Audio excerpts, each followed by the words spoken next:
Episode की starting में हमें कुछ देर पहले का सीन दिखाया जाता है जहाँ पे वो एक्सीडेंट हुआ हुआ होता है। वहाँ पे एम्बुलेंस आती है और वहाँ हमें वॉर्डन को खड़ा हुआ दिखाया जाता है जिसने अपने हाथों में मिस फैंग को पकड़ के रखा होता है। उसके बाद हमें दिखाया जाता है वॉर्डन और मिस फैंग दोनों की हालत बहुत ज़्यादा खराब होती है। मिस फैंग रो रही होती है। वॉर्डन कहता है कि तुम प्लीज़ रो मत, कुछ नहीं होगा, हम जिंदा हैं, हमें कुछ नहीं होगा, हम ज़रूर बच जाएंगे। तो मिस चैंग कहती है कि आप चिंता मत कीजिए, प्लीज़ जो कुछ भी हुआ उसे भूल जाइए, एक्सीडेंट में ज़्यादा कुछ नहीं हुआ।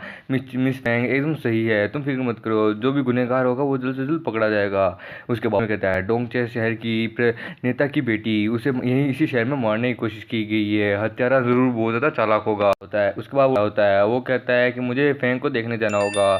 उसके बाद मिस चैंग कहती है कि ठीक है, पर अभी तुम बिल्कुल भी ठीक नहीं हो, वो भी अभी कोमा से उठी है, तुम इस तरह उनसे मिलने नहीं जा सकते। वार्डन कहता है कि नहीं, मेरा जाना ज़रूरी है।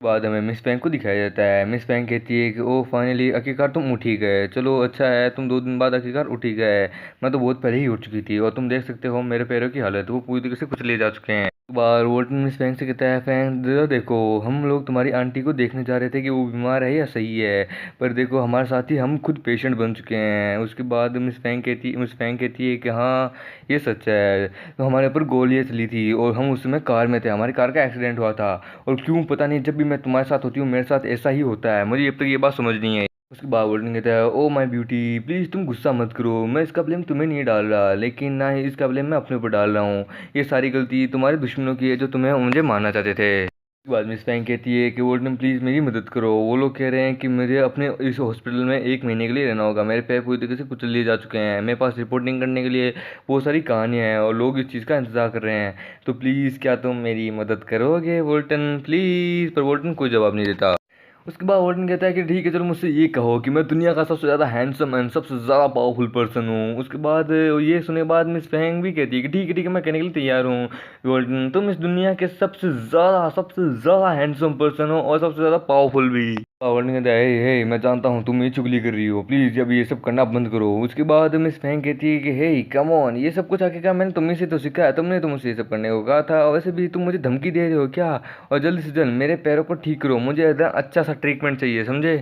उसके बाद मिस चैंग अपने मन में कहती है कि ये बंदा मेरे हस्बैंड अपनी ही फ्रेंड को धमका रहे हैं, वाह क्या बात है, ये बंदा बहुत ज़्यादा अजीब है, ये दोनों एक दूसरे से इंजर्ड हुए हैं पर फिर भी ये दोनों एकदम बच्चों की तरह हरकत कर रहे हैं। वहाँ पे शामी आती है। शामी कहती है वो मैंने सुना है कि तुम उठ चुके हो, फाइनली आखिरकार तुम उठ चुके हो, मुझे तुमसे जानकारी लेनी है, मुझे जानना है कि किसने तुम्हारे साथ ये सब किया है। उसके बाद वोल्ट ने अपने मन में कहता है ये यहाँ यानी कुछ ना कुछ तो मुसीबत होने वाली है मेरे पे। उसके बाद वो मिस चैंग को देखता है। मिस चैंग कहती है कि हे आखिरकार तुम मुझे क्यों देख रहे हो, आखिरकार तुम मुझे क्यों देख रहे हो, इसमें मेरी कोई गलती नहीं है, ये अपने आप यहाँ ही है, ये एक कंसिडर है। बा वोल्टन कहता है कि मैं हूँ ये वोल्टन, एक ईमानदार और एक सीधा साधा व्यक्ति, मैं आपसे कुछ पूछना चाहता हूँ, प्लीज़ आप मुझे बताएंगी। उसके बाद वो कहता है कैप्टन चैंग वैसे आपका शुक्रिया मेरा ध्यान रखने के लिए, मेरी चिंता करने के लिए, मैं अब पहले से कई ज़्यादा ठीक हूँ, तो क्या मैं आपसे ये पूछ सकता हूँ कि अपराधी की क्रिमिनल्स के बारे में, किलर्स के बारे में क्या न्यूज़ है। बाद मिस फैंग कहती है कि तुम प्लीज़ फिक्र मत करो, वो जल्द से जल्द हमारी टीम उन्हें जल्द से जल्द पकड़ लेगी, तुम इस चीज़ की चिंता मत करो, हम ये कर सकते हैं। उसके बाद शाओमी अपने मन में कहती है कि कम ऑन चलो, अब मुझे तुम अपनी वाइफ को मिस चैंग के सामने, हमेशा तो तुम मुझे अपनी बेबी, मुझे अपनी वाइफ कहते रहते हो, चलो अब कहो। वॉल्टन घबराता हुआ कहता है कि अब तुम्हारा शुक्रिया, अब कैप्टन चैंग आपका बहुत बहुत शुक्रिया, अब प्लीज़ आप उन क्रिमिनल्स को जल्द से जल्द पकड़ना हो। ये बात वॉल्टन घबराते हुए कहता है। वॉल्टन जानता है कि मैं वो मिस चैंग के सामने ऐसा नहीं कह सकता, क्योंकि मिस चैंग तो पहले से उसकी वाइफ है। उसके बाद जाओ मैं अपने मन में कहती है कि मैं अभी इस बंदे के साथ अपना टाइम वेस्ट नहीं कर सकती, मुझे इससे अपना काम निकलवाना होगा, मेरे ऊपर पहले से बहुत ज़्यादा ऊपर से दबाव आ रहे हैं कि उन अपराधियों को जल्द से जल्द पकड़ो। बाद में वो कहती है वॉल्टन मुझे तुमसे तुम्हारी मदद चाहिए, जल्द से जल्द तुम मुझे ये बताओ कि उस समय वहाँ क्या क्या हुआ था, मुझे पूरी रिपोर्ट जाननी है। उसके बाद मिस शाओमी अपने मन में कहती है कि अगर उस समय उस कार में उस एक्सीडेंट में वोल्टन अगर मिस फैंग के साथ नहीं होता तो मिस फैंग की चोटें आज बहुत ज़्यादा बुरी होती, मिस फैंग आज बहुत ज़्यादा बुरी हालत में होती, ये व्यक्ति इतना भी ज़्यादा बुरा नहीं है, मेरा होने वाला हस्बैंड इतना भी ज़्यादा बुरा नहीं है। उसके बाद वोल्टन कहता है कि मुझे ज़्यादा तो याद नहीं है, पर इतना पता है मैंने बस उसे देखा था, उसने अपने सर के ऊपर टोपी पहन रखी थी और सनग्लासेस पहन रखे थे, पर ये प्रूफ इतनी भी ज़्यादा काफ़ी नहीं। उसके बाद अभी वहाँ पे सितू आ जाती है। वोल्टन सितू को देखने के बाद वो कहता है कि ये चुड़ैल यहाँ क्यों आई है, अब ये यहाँ पे कि मुझसे क्या लेना चाहती है, क्या ये मुझे यहाँ पे सेड्यूस करने आई है। उसके बाद सितू कहती है कि हनी, वो कहती है हनी तुम ठीक हो ना, आखिरकार इस बंदे का किन किन लड़कियों के साथ चक्कर चल रहा है भाई, मुझे समझ नहीं आ रहा भाई, मैं कसम से मर जाऊंगा। मैं स्पैम उन दोनों को रिश्ता देखने के बाद वो अपने मन में कहती है ये बंदा, इस बंदे का आखिरकार किन किन लड़कियों के साथ चक्कर चल रहा है, किन किन लड़कियों के साथ अफेयर है। उसके बाद सितू कहती है कि बुरे भाई आखिरकार तुम ठीक हो, फाइनली तुम ठीक हो, तुम्हारे बिना मैं अपने आप को अनकंफर्टेबल फील कर रही थी। वैसे भी सिस्टर चैंग ने मुझे कहा था कि अब तुम पहले से कई ज़्यादा ठीक हो। अभी उनके बीच में आ जाती है वोल्टन की फर्स्ट वाइफ, यानी पहली क्रश, पहली फियोंसी, पहली वाइफ, क्या बोलूं समझ नहीं आ रहा। वो आते ही कहती है कि मिस सितू प्लीज़ मेरे हस्बैंड से दूर रहिए। उसके बाद मिस चैंग कहती है कि मिस सितू आपका बहुत बहुत शुक्रिया कि मेरे हस्बैंड की इतनी ज़्यादा चिंता करने के लिए।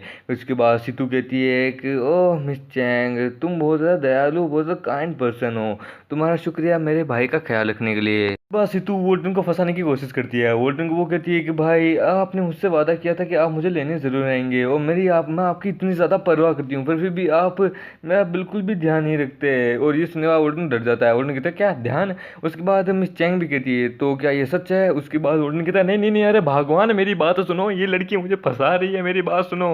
बाद वोल्टन कहता है कि एक्चुअली क्या है कि भाई बहन की एक एक दूसरे की देखभाल करना सामान्य है, इट्स नॉर्मल, प्लीज मुझ पे यकीन करो। उसके बाद तभी वहाँ पे शाओमी आती है। शाओमी कहती है सिस्टर सितू आप यहाँ क्या कर रही है, आप यहाँ क्यों आई है। बाद में सितू कहती है कैप्टन चैंग तो क्या अगर मैं अपने भाई ये वोल्टन से मिलना चाहूँ, अगर वो बीमार है तो मैं उससे मिलना चाहता हूँ, तो मुझे क्या आपको रिपोर्ट करनी ज़रूरी है क्या। उसके बाद वो कहती है वैसे इस बात को छोड़ो, क्या आपको अपने उन दो अपराधियों के बारे में पता चला जिसने वोल्टन को मारने की कोशिश की थी। उसके बाद वो कहती है नहीं।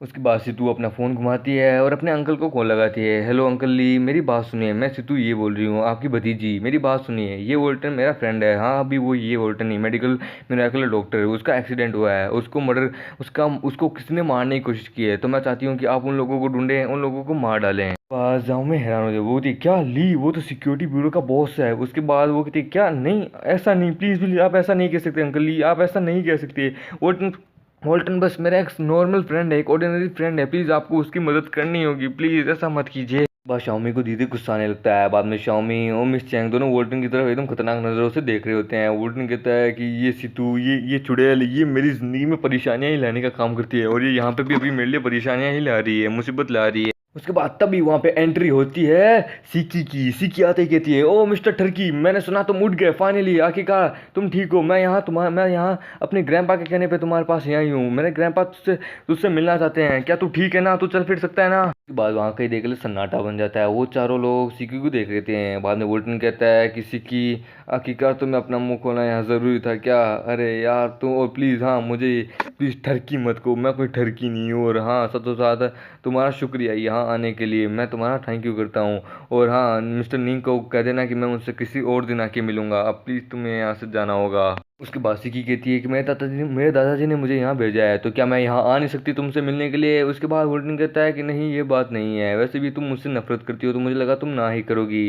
फिर वो अपने मन में कहता है ये लड़की आखिरकार मुझसे चाहती क्या है यार, इसका प्लान क्या है। सिक्की कहती है कि मैं तुमसे नफरत करती हूँ, लेकिन मुझे नहीं पता कि। बाद में सिक्की थोड़ी शर्माते हुए कहती है कि तुमने मुझसे ये नहीं कहा था क्या कि तुम मुझे अपनी पत्नी बनाना चाहते हो, और तुमने कहा था कि तुम मेरे रिप्लाई का इंतज़ार करोगे, तो मेरी हाँ है। और ये बात सिक्की शर्माते हुए कह रही होती है। वोल्टन की तरह लगता है ये मामला थोड़ा सीरियस हो रहा है, अब मुझे नहीं लगता है कि मैं बच पाऊंगा, मेरे तो एल लग गए। मिस चैंग वहाँ में सिक्की और वो चारों लड़कियाँ हैरान होती है। वो कहती है कि मिस चैंग कहती है कि आप सच में वास्तव में इसका पीछा कर रहे थे, वो भी मुझे बिना बताए, आप मुझे धोखा कैसे दे सकते हैं। और सीतू कहती है कि ओ भाई तुम तो वास्तव में सच में बहुत खतरनाक बंदे निकले।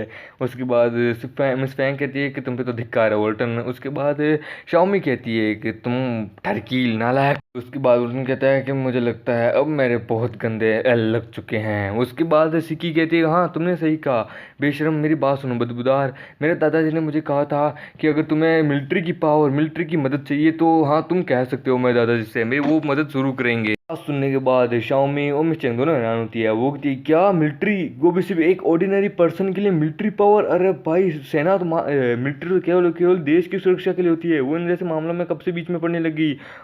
यार अब मुझे लग रहा है अब तो मुझे उन दोनों कैदियों की चिंता हो रही है, बेचारे उन्हें नहीं पता कि उन्होंने किससे पंगा लिया है। वोल्टन कहता है कि लगता है अब बहुत बड़ी प्रॉब्लम होने वाली है, अब कौन सी नई प्रॉब्लम आने वाली है। और फिर तभी वहाँ एंट्री होती है जिंग्यू की। कसम से भाई ये लोंडा, कसम से मुझे इससे बहुत ज़्यादा जलन हो रही है, हद से भी ज़्यादा जलन है। जिंग्यू आता ही कहती है वोल्टन मैं तुमसे यहाँ मिलने आई हूँ, मैंने सुना है कि तुम उठ चुके हो और तुम अब होश में आ गए हो, और मैं बस तुम्हें यहाँ देखने के लिए आई हूँ। के बाद वोल्टन अपने मन में कहता है कि मुझे इस तरह देखने से तो ऐसा लग रहा है कि अब मैं बहुत बड़ी प्रॉब्लम में फंस चुका हूँ, मुझे किसी भी हालत में अभी सब्जेक्ट को चेंज करना होगा, इससे पहले कि अब यहाँ कोई और भी आए मुझसे मिलने के लिए। यार वो यहाँ जिंगू तक यहाँ आ चुकी है, इसे कैसे पता चला कि मैं यहाँ हूँ अस्पताल में भर्ती। अरे यार क्या ये न्यूज़ वायरल होगी क्या इंटरनेट पे हर तरफ? अरे भगवान अब मुझे तू बचा ले। और इसी के साथ एपिसोड यही खत्म होता है।